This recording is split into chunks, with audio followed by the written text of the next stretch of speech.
Well, first of all, since I just started recording, I'd like to welcome all of you that are in this room and those that are going to be joining us in future studies. Tonight, we are beginning our first week study in the Book of Lamentation. The Book of Lamentation, as you already know, is a 5-chapter book in the Bible, and it is not necessarily the most comfortable of reads. As you can also tell, if you read it, that it has a poetic structure to it. We need to do a little bit of work when it comes to understanding Lamentations, not only for the time in which it was written, but for our time. And in order for us to understand it for our time, we have to understand how it was understood for the people that wrote the book and used the book as a form of healing.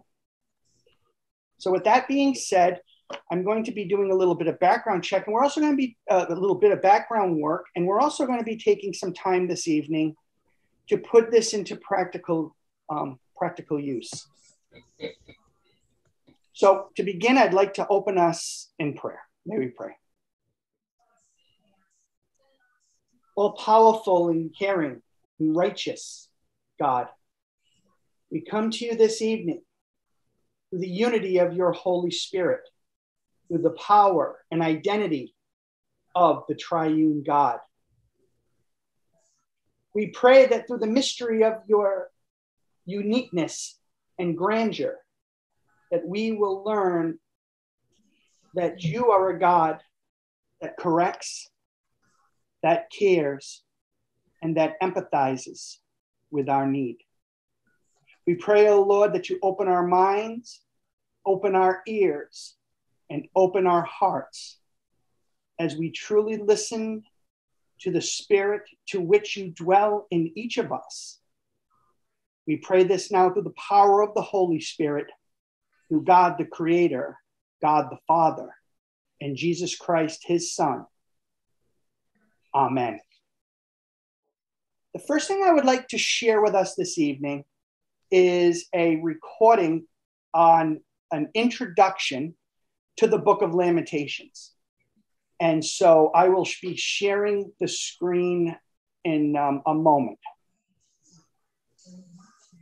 The Book of Lamentations. It's a unique book in the Old Testament that contains 5 poems from an anonymous author who survived and is now reflecting back on the Babylonian siege of Jerusalem and the destruction and the exile that followed. Remember the whole story from the book of 2 Kings. The fall of Jerusalem and the exile was the most horrendous catastrophe in Israel's history up to this point. So remember, God had promised Abraham the land. He'd given David victory to make Jerusalem Israel's capital. And from David came the royal line of kings. You had God's presence there in the temple, and that's where the priests maintained the rituals of Israel's worship. And after 500 years of all of this history, in the summer of 587 BC, the city fell to Babylon. It was all decimated and gone. And so the Book of Lamentations is a memorial to the pain and confusion of the Israelites that followed this destruction. Now, the lament poems found here are not unique in the Bible. There's lots of them in the book of Psalms. And these biblical poems of lament, they do a number of things. They're a form of protest. They're a way of drawing everybody's attention, including God's attention, to the horrible things that happen in this world that should not be tolerated. They're a way of processing emotion. So in these poems, God's people vent their anger and dismay at the ruin caused by people's sin and selfishness. And these poems are a place to voice confusion. Suffering makes us ask questions about God's character and promises, and none of this is looked down on in the Bible. Just the opposite. These poems of lament give a sacred dignity to human suffering. And so these human words of grief that are addressed to God have now become part of God's word to his people. The design of these 5 poems is very intentional. It's part of the book's message. So chapters 1 through 4 are called acrostics, which means alphabet poems. Each poetic verse begins with a new letter of the Hebrew alphabet, which is made up of 22 letters. Now, this very ordered and linear structure, it's in stark contrast to the disorder of the pain and the confused grief that's explored in these poems. So it's like Israel's suffering is explored A to Z, and is trying to express something that is inexpressible. Chapters 1 and 2 each have one verse per letter, giving them a really similar design, but the themes are very different. So chapter 1 focuses on the grief and shame of a figure called Lady Zion. The poet personifies the city of Jerusalem as a widow, also called the daughter of Zion. And she sits alone. She's bereaved of her loved ones, devastated. No one comes to comfort her. It's a very powerful metaphor. And then Lady Zion speaks. She calls on the Lord to notice her fate. And through this image, the poet, he's showing that the city's destruction brought a level of psychological trauma on the Israelites that can only be expressed as the experience of a funeral and the death of a loved one. Chapter 2 focuses on the fall of Jerusalem and how it was a consequence of Israel's sin and was brought about by God's wrath, which is a key word in this poem. Now, it's important to remember that in the Bible, God's wrath is not spontaneous, volatile anger. The biblical poets and prophets, they use this word to talk about God's justice. So Israel had entered a covenant agreement with God, and for centuries they've been violating it by worshiping other gods, perpetrating injustice, oppressing the poor. And so, yes, God is slow to anger, but he eventually does get angry at human evil, and he will bring his just anger in the form of punishment. In the case of Jerusalem, this involved allowing Babylon to come and conquer the city. And so this poem is acknowledging that God's wrath is justified, but this doesn't keep the poet from lamenting and asking God to show compassion once again. Chapter 3 breaks this design pattern by having 3 verses per letter, so it's the longest poem in the book. And the voice is that of a lonely man speaking out of his suffering and grief as a representative of the whole people. And what's interesting is that this chapter is full of language that's drawn from other parts of the Old Testament, from the laments of Job and from other important lament psalms, and even from the suffering servant poems in Isaiah. And the poet sees his hardship as a form of God's justice, like chapter 2 said. But paradoxically, this is what gives the poet hope. And it leads him to offer the only hopeful words in the whole book. Because of the Lord's covenant faithfulness, we do not perish. His mercies never fail. They're new every morning. How great is your faithfulness, O God. So I say to myself, the Lord is my inheritance, therefore I will put my hope in him. So the poet reasons, if God is consistent enough to bring his justice on human evil, then he'll also be consistent with his covenant promise to not allow evil to get the final word. And so for this poet, God's judgment is the seedbed of hope for the future. Chapter 4 goes back to the same alphabet structure as chapters 1 and 2, and is a vivid and disturbing depiction of the 2-year siege in Jerusalem. And it contrasts how things used to be in Jerusalem of the past and how terrible they became in the siege. So children used to laugh and play in the streets, but now they beg for food.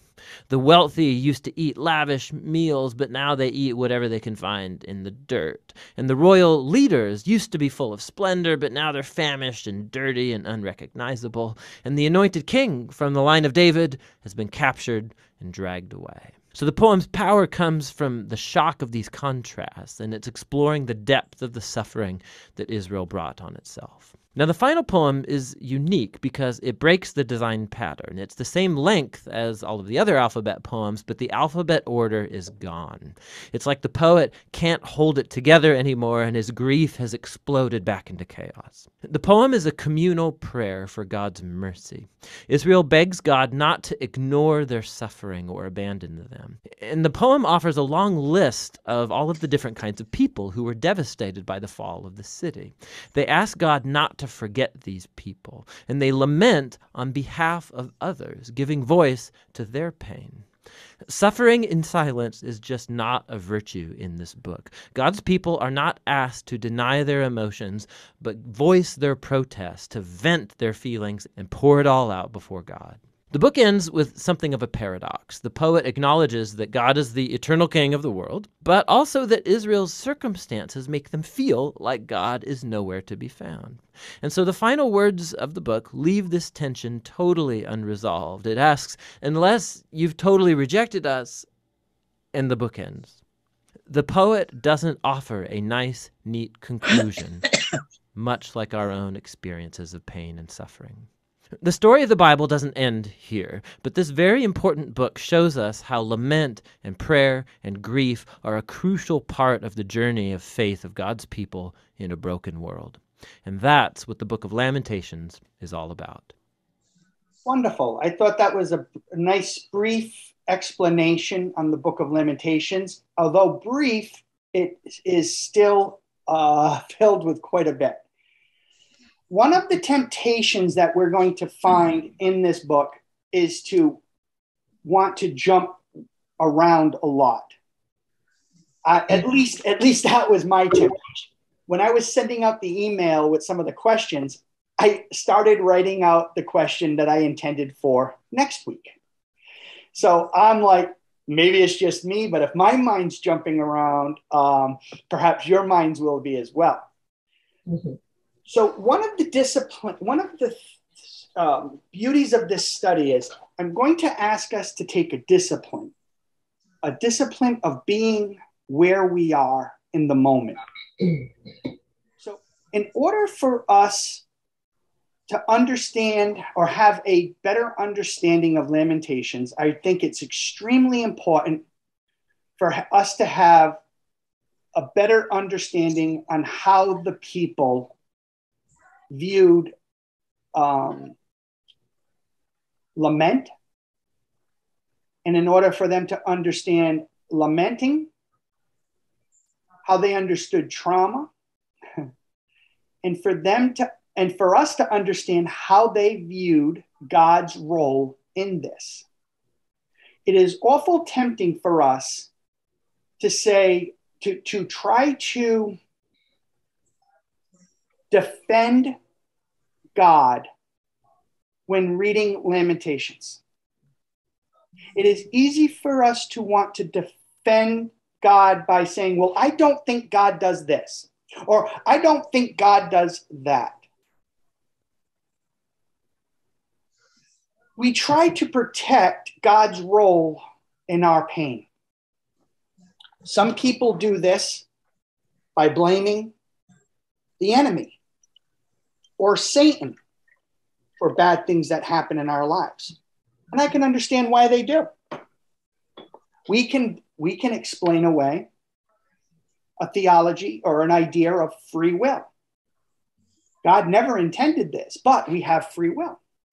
And there is truth in that statement. But we want to be careful and not to take away how the people viewed the divinity and the absolute power that God has in the role in their lives. And I would ask us to explore this as well. And so I was hoping for this study of Lamentations that we become a little bit more vulnerable in this study and seeing if we can take time living out the same exercise that the people did and do, seeing that this is an Old Testament story, and therefore it's a Hebrew story.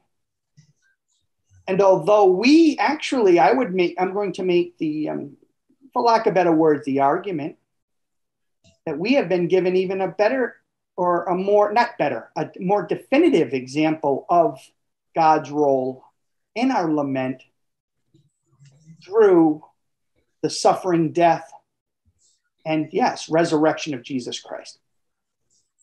So I would like for us to spend approximately the next 30 minutes on looking at some groundwork in Lamentations. It is going to require for us to touch some big topics. It's going to be some topics that you heard me explain before, but nevertheless, we're going to hit some really big topics, not to explain anything away, but to help us better understand how the people understood this book and the meaning behind this book.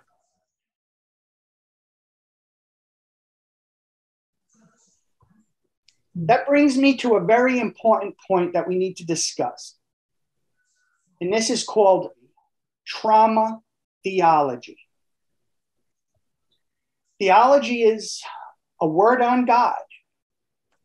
But for us to understand what the people were how people were viewing Lamentations, we need to, I'm going to use a strong word here, need to understand the trauma that they were going through. I believe that we have a better understanding of dealing with Lamentations and how the people viewed God in Lamentations when we see the severity of what they are going through. I think if we begin Lamentations with, dare I say, this is maybe, I'll say it and then fix it, the mundane suffering of our lives. Now you may say there's no such thing, but hear me when I say there is. The mourning of a pet is traumatic. It is upsetting. The mourning of a lost one. I do not wish to trivialize this. The loss of a parent is beyond painful. But then there are other traumas, are there not? There are the traumas that we have to look away, for it hurts our eyes. It is the type of images that comes to us out of the Holocaust. The other day I was online and they were showing the shadows of Himajima. Have you heard of these? Mm-hmm. The silhouettes left behind from those that were obliterated into nothingness out of the atomic blast that hit Japan. My mind, because I've studied and read about this, so I swiped it away. I didn't even want to see it. Mm-hmm.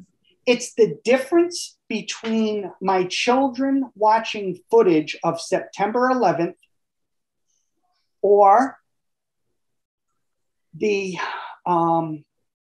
space shuttle disaster in the 80s. They watch it, they see destruction and horror, but they don't feel the trauma that we do. Mm-hmm. I cannot watch the space shuttle disaster because I go back to a 13-year-old watching it happen live on TV at my grandmother's house. I have a very difficult time watching the planes hit the Twin Towers on September 11th. My children see it as ancient history. One of them not even born yet. It was just something that happened. I still feel the pain. And I believe you relate with me on this. There is the historical trauma of the Holocaust. And yet there is a whole other type of trauma to the people that were experiencing it or oppressed within it. We have real pains.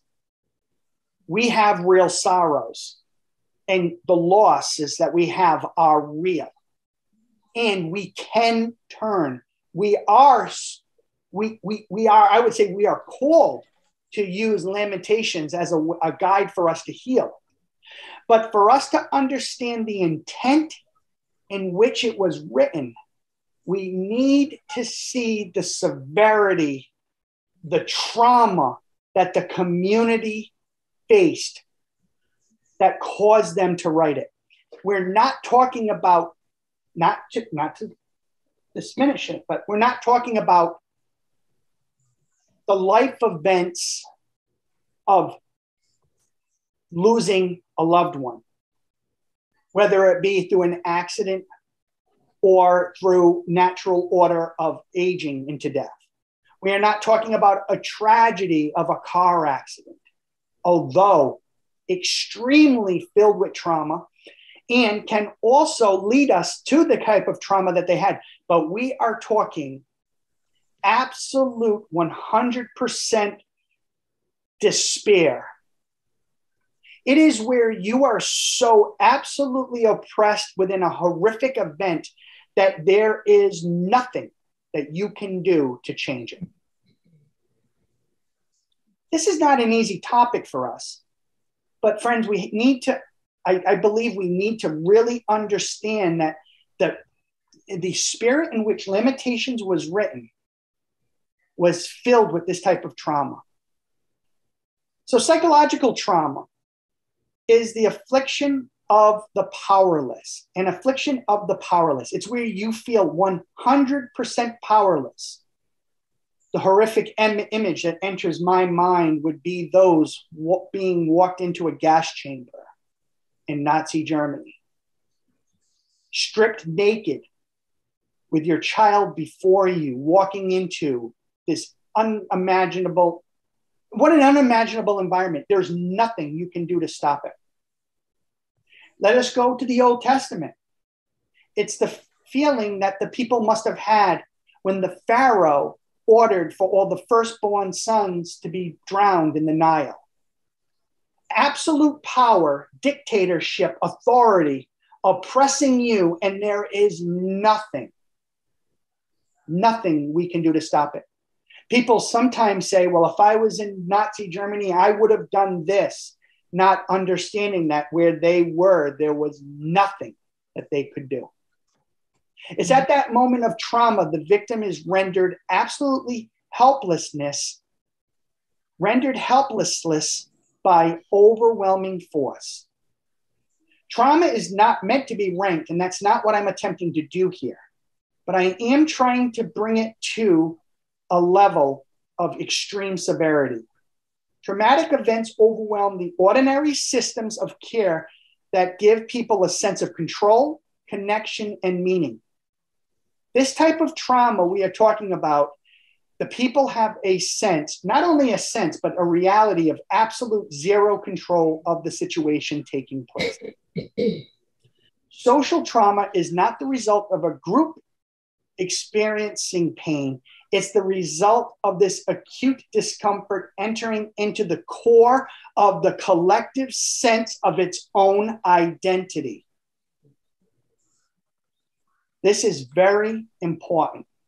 Oftentimes, when they talk about slavery in the Bible, they'll say it's different than American slavery. And they are right.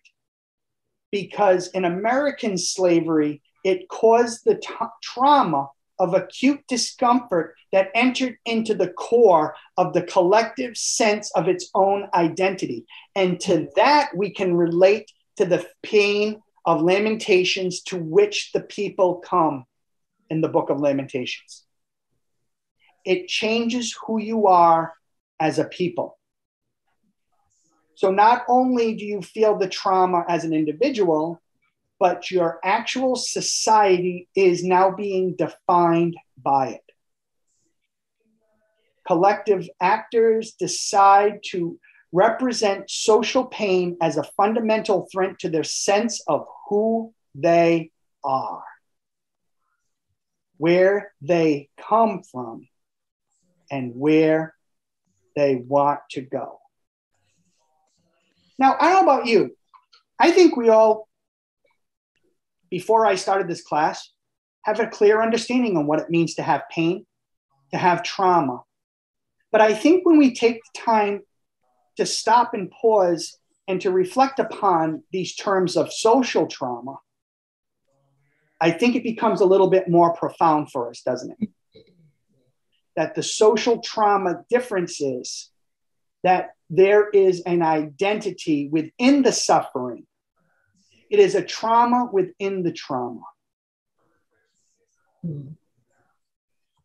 Again, I am not saying that one trauma is greater than another's trauma. No, I'm saying that this is trauma within trauma. It's that powerless to change the environment. It's when you can take no more. All right, I will pause, and I would like you to take a second and to share any thoughts, affirmations, or anything that you would like to share on this. It reminded me of when a movie star talks on social media about, say, having a miscarriage.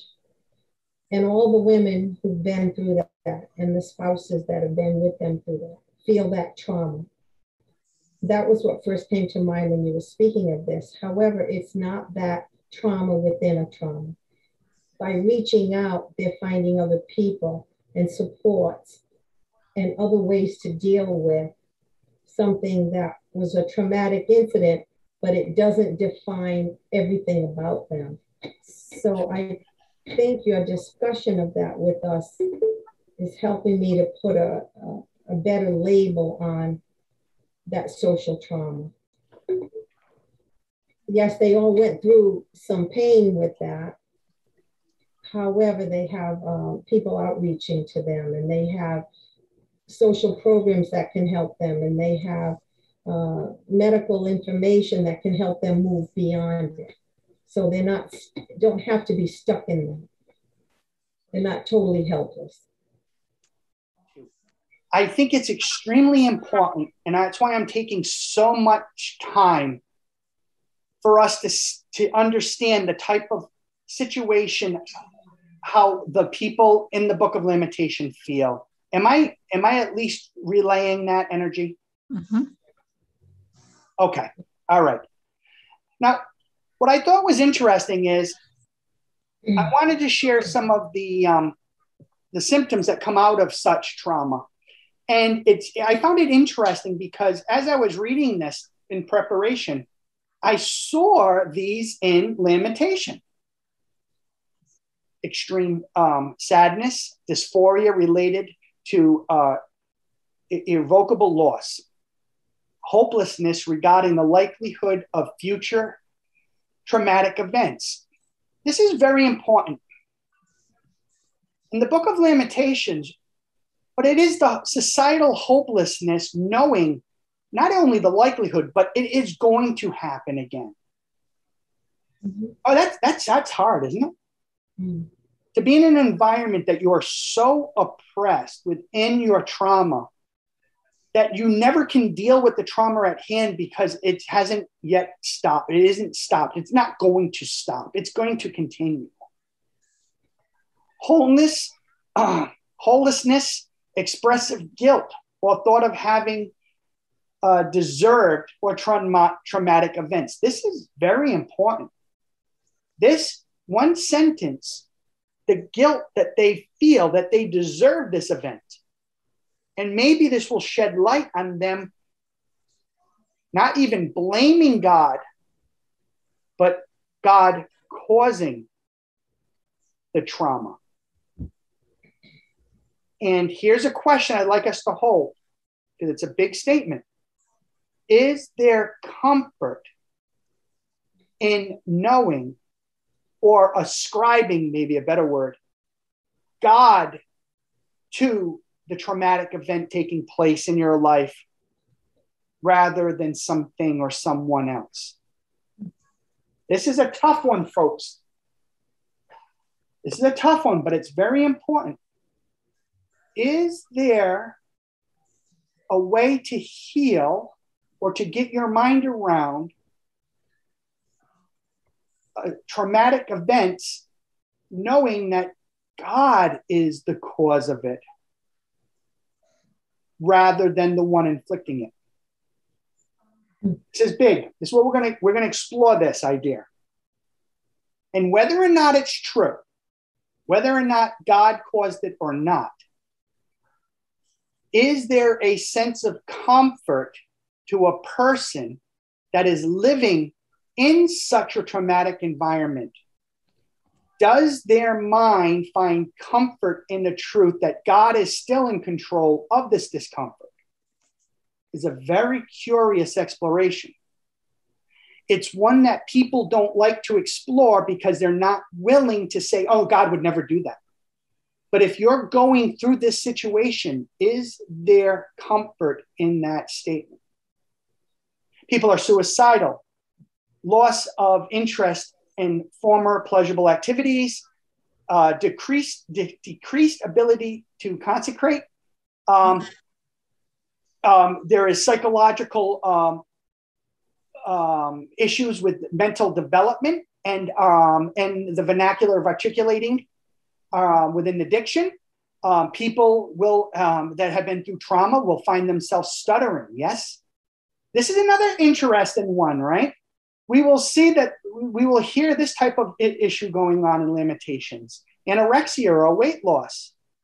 We know fatigue, loss of energy, sleep disturbance of insomnia or hypersomnia. We're going to see all of these things that are mentioned in the Book of Lamentation, which is interesting because when somebody is having trauma inflicted upon them, it is not, you don't just suffer from the direct thing that the person did to you. All these other things come out of it as well. The victim, if somebody has caused some type of abuse, they might not even deny you food, but nevertheless, you cannot eat. They might not deprive you of sleep, but nevertheless, you may not sleep. I'd like us to stop for a minute. What I'm going to do is this. Next week, we're going to talk about punishment versus vengeance, and we're going to talk about healing.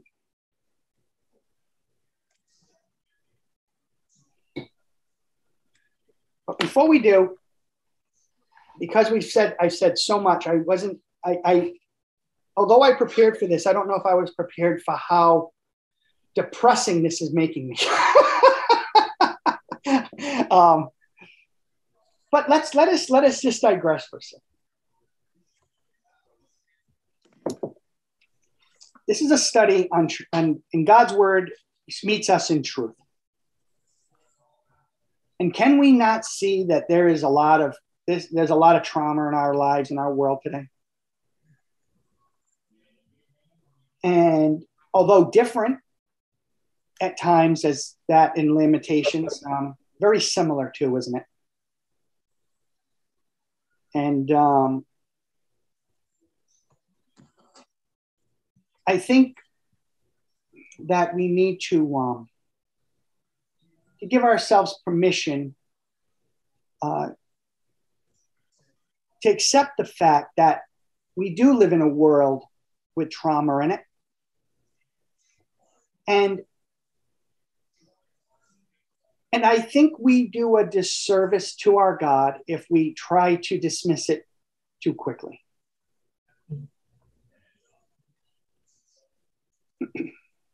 So what I would like us to do, and I want to be appropriate in this. I want us to take a minute of silent reflection. I'm going to be doing a lesson next week on Shiva, sitting Shiva. It's about being silent and taking inventory. It's one thing to study pain and trauma and lamenting, but it's a whole other thing for us to experience it. So I would like us to take just a moment and to take a little inventory on what pains are hurting us. And I'm going to ask that we don't identify them in voice, but rather we identify them in our hearts and surrendering it to God. And I'm going to invite us to enter in through 7 chimes of the song bowl. And I'm going to chime it 7 times within a 1-minute session. So maybe take a moment to reflect.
I would like to now play for us the first chapter of Lamentations. May we center ourselves as we listen to the word. I will also be scrolling the scriptures, but you relate to it and find it the way you wish to. The Book of Lamentations, chapter 1. How deserted lies the city, once so full of people. How like a widow is she, who once was great among the nations. She who was queen among the provinces has now become a slave. Bitterly she weeps at night, tears are on her cheeks. Among all her lovers there is no one to comfort her. All her friends have betrayed her, they have become her enemies. After affliction and harsh labor, Judah has gone into exile.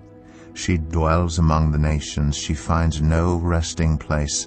All who pursue her have overtaken her in the midst of her distress. The roads to Zion mourn, for no one comes to her appointed festivals. All her gateways are desolate, her priests groan, her young women grieve, and she is in bitter anguish. Her foes have become her masters, her enemies are at ease. The Lord has brought her grief because of her many sins. Her children have gone into exile, captive before the foe. All the splendor has departed from daughter Zion.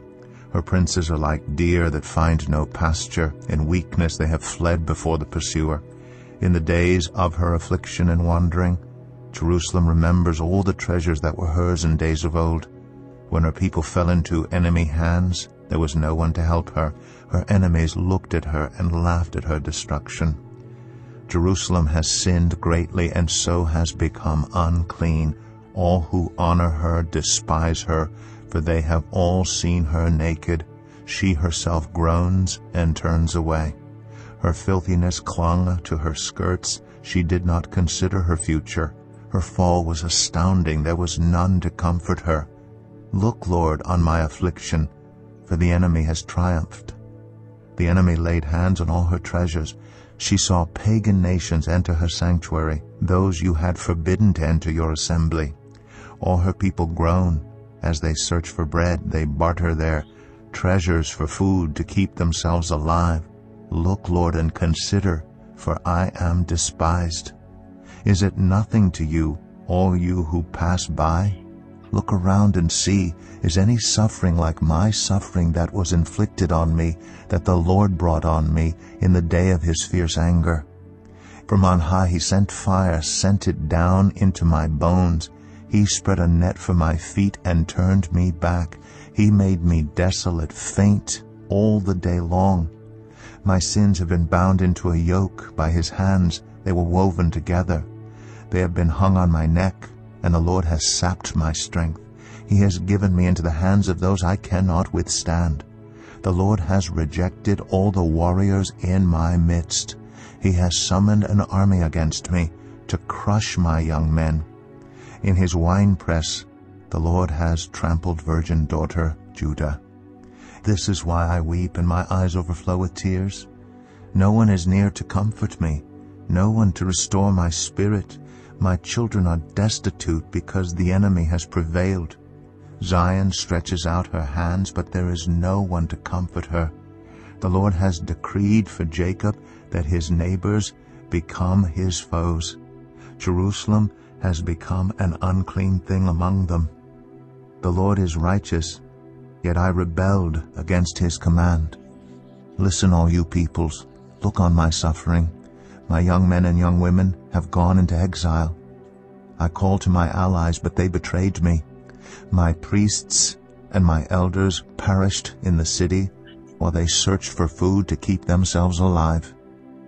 See, Lord, how distressed I am. I am in torment within, and in my heart I am disturbed, for I have been most rebellious. Outside the sword bereaves, inside there is only death. People have heard my groaning, but there is no one to comfort me. All my enemies have heard of my distress. They rejoice at what you have done. May you bring the day you have announced, so they may become like me. Let all their wickedness come before you. Deal with them as you have dealt with me. Because of all my sins, my groans are many, and my heart is faint. Okay. I would invite you now to take out any notes that you prepared. And if you didn't have a chance to take the notes, this was in the email that was today. I asked us in preparation, would you please reflect upon these questions before tonight's gathering? I look forward to seeing you all on Zoom. As you read the Book of Lamentations, what stood out to you? What did you like and what concerned you? What questions do you have? Let's start there.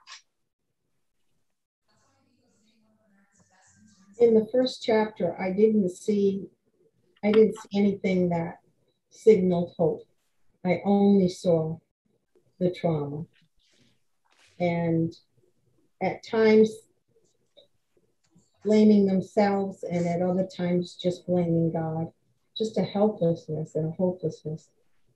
I found it very, very sad. Perhaps that's the natural trend of where this study in trauma went tonight. It's not a place I like to overly bring us, but perhaps it is necessary for us to understand it.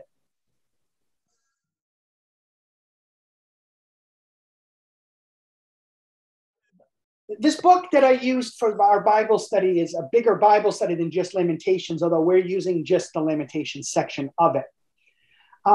The author of the study reminds us that Lamentations is not an emotional outburst, but a formal expression of grief in a high literary style. From its opening line to its final question, Lamentations is strongly unified by its almost unrelenting atmosphere of grief. That's the hopelessness that you were just mentioning.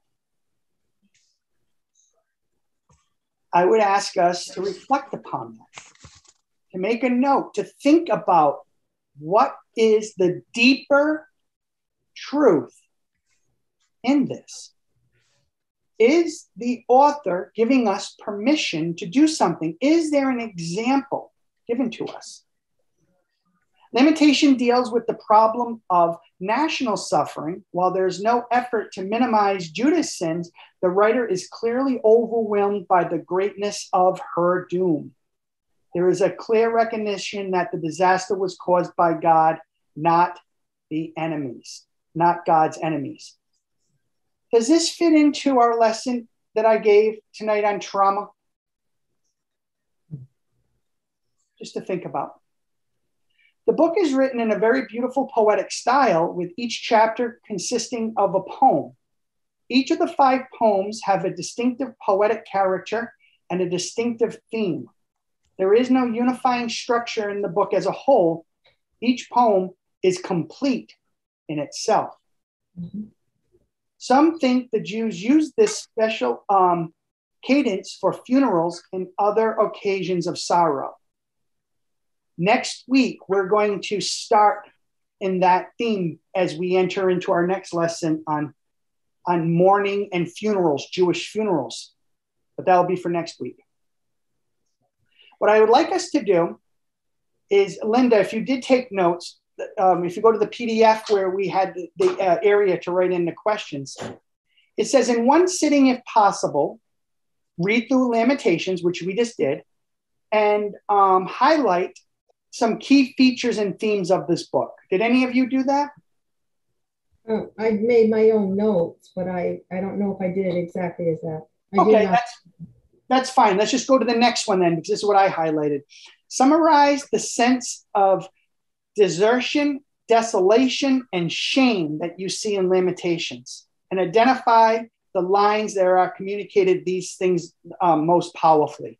Did anyone do that?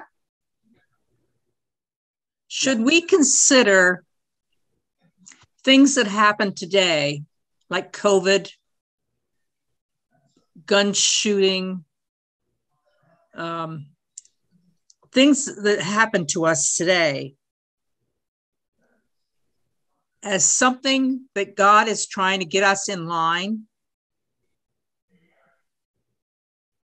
That's a good question. And I will answer this way.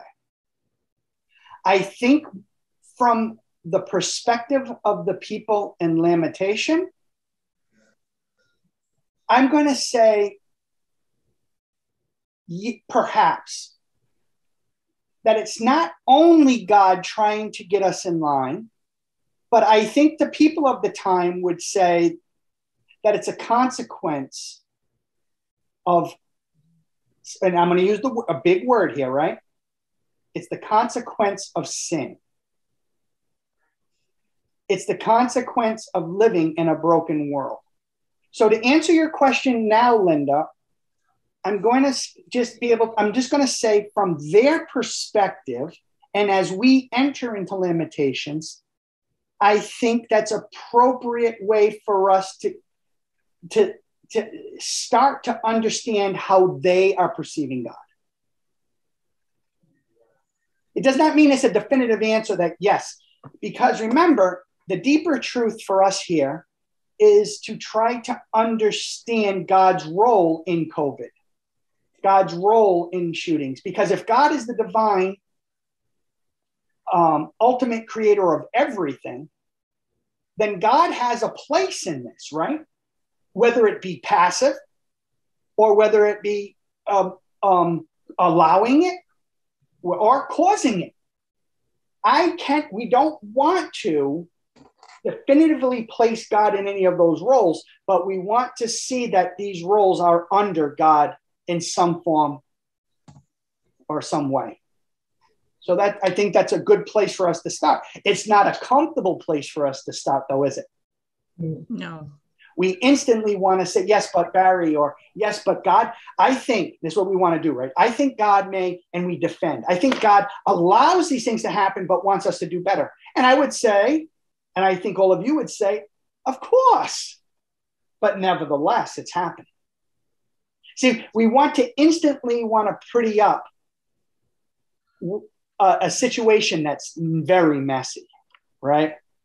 So, Linda, just the fact that you asked the question that you just asked to the group gets us into, I believe, an appropriate place of where Lamentations is taking us. If we cannot ask the question you just asked, can we heal? Lamentations would say, no, we have to face this.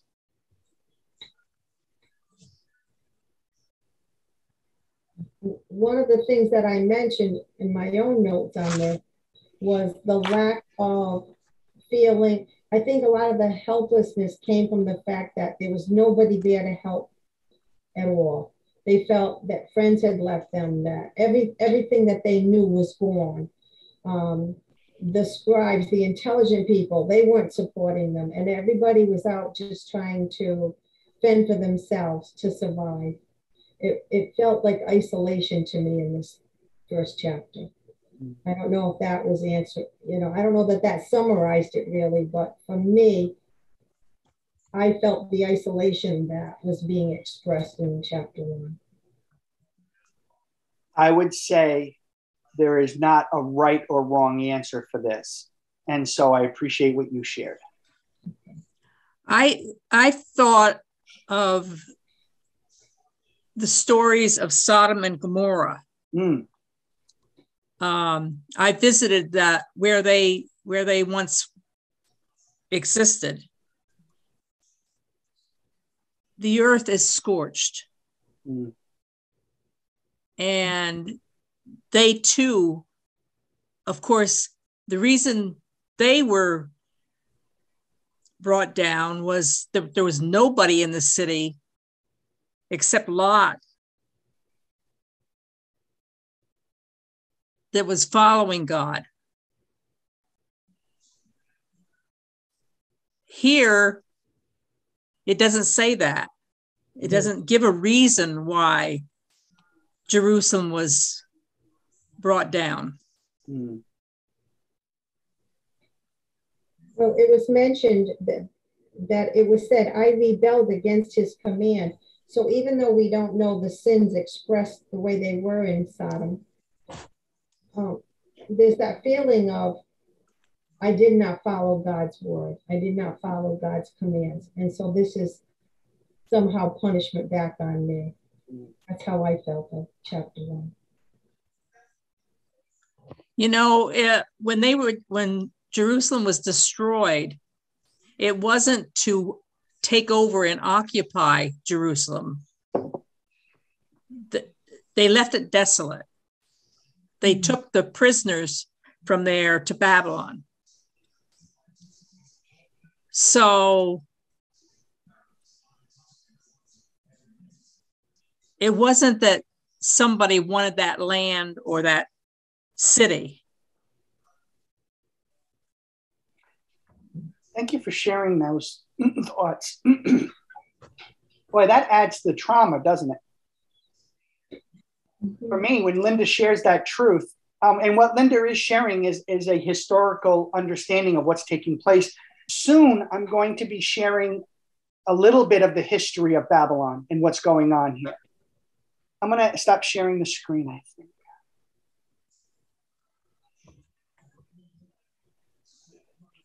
I know I gave us a lot tonight, but I also wanted to give us some silence too. And I'm going to try very diligently next week to give us even more silence in our reflection.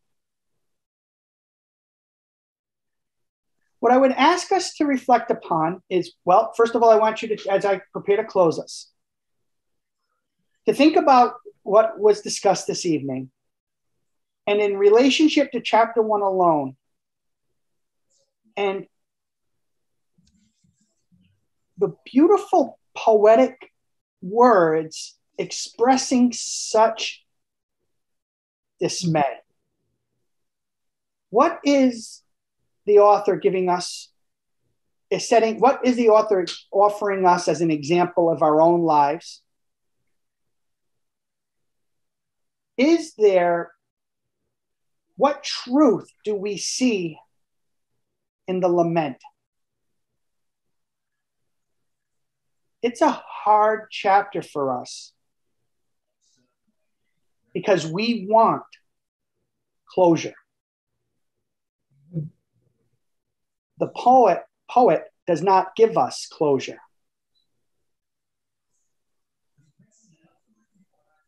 What is it teaching us about our own pain? What does this chapter tell us that may be something that we are neglecting in our own lives, in our own walk, when it comes to the trauma, the real trauma that each of us are faced with? By starting with absolute unimaginable trauma does not minimize our trauma, but it shows us that our pain, our trauma fits within it. I believe if we leave tonight's study saying, well, my problems aren't as great as theirs, we miss the point. Their struggle is so great that mine can fit in it. It's not meant to be a scale, oh, get over yourself. No. It's to show us that our pain fits into this lesson. So would you pray with me as we prepare to close? Oh, gracious Lord, your majesty, your power, your divinity knows no end. And yet at times we confess that we try to protect you, oh God, from the realities of our world. May we come to you this evening in the coming week in the reality that you know the pains that we have, that you walk with us. However uncomfortable it may make us feel, may we hold to the truth that you are with us. Gracious Lord, we ask that your word that has been given to us speak to us in new ways, showing us a new revelation, perhaps not as systematic as we would like, but one that holds a deeper truth that leads towards healing and restoration. Oh, gracious Lord, you have shown us the tragedy of the cross the pain, the sorrow of the passion. Yet we try to overstep the passion and go right to the resurrection. Is it not true, O Lord, that your divine word reveals to us this evening in chapter 1 of Lamentation the passion and sorrow of the crucifixion? In this truth, may we spend some time reflecting upon the pains and the misery and the sorrow that we are faced with, rather than trying to overstep it into the direct passageway of the resurrection. But may we hold to the hope and the promise that your Spirit is indeed with us. But shall we not stop? Shall we not try to escape the steps in which you have given us in this life, seeking healing and reconciliation? Dare I say, O Lord, that I thank you this evening for giving us permission to unconditionally, unapologetically, fully and rawly lament to you with no disclaimer other than giving you our pain. And to that, I am truly grateful, O Lord, that not only do you know our pain, but you give us permission to unapologetically surrender it and lament it to you. In Jesus' name, your Son, the one who suffered, died, was buried, we pray. Amen. Amen.